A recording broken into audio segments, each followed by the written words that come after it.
Hey guys, అందరూ ఎలా ఉన్నాను? అయితే చాలా అంటే చాలా బాగున్నాను. ఈజీగా క్రిస్పీగా చికెన్ పకోడీ ఎలా చేసుకోవాలో చూద్దాం. ఫస్ట్ కొంచెం చికెన్ తీసుకోవాలి. దాంట్లో నేను కొంచెం జింజర్ గార్లిక్ పేస్ట్ వేసుకుంటున్నాను. తర్వాత సాల్ట్ అనేది వేసేసుకుంటున్నాను. కొంచెం బిర్యానీ మసాలా కూడా వేసేసుకోవాలి. మీకు ఇష్టమైన బిర్యానీ మసాలా ఏంటో అది వేసేసుకోండి. ఇక్కడ నేను పచ్చిమిర్చి, పెప్పర్ రెండు మిక్సర్ పట్టేసి 1 teaspoon and 1 teaspoon నేను ఇక్కడ శనగపిండి తీసుకుంటున్నాను. అండ్ క్రిస్పీనెస్ కోసం కార్న్ఫ్లోర్ యూజ్ చేస్తున్నాను.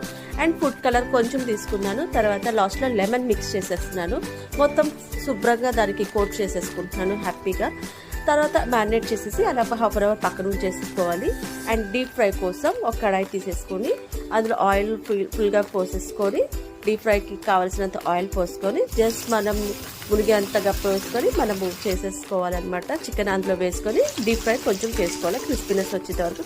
చాలా అంటే చాలా టేస్టీగా ఉంటుంది అనమాట. అండ్ ఈ వీడియో కానీ నచ్చినట్లయితే please like, share and subscribe. Thank you for watching.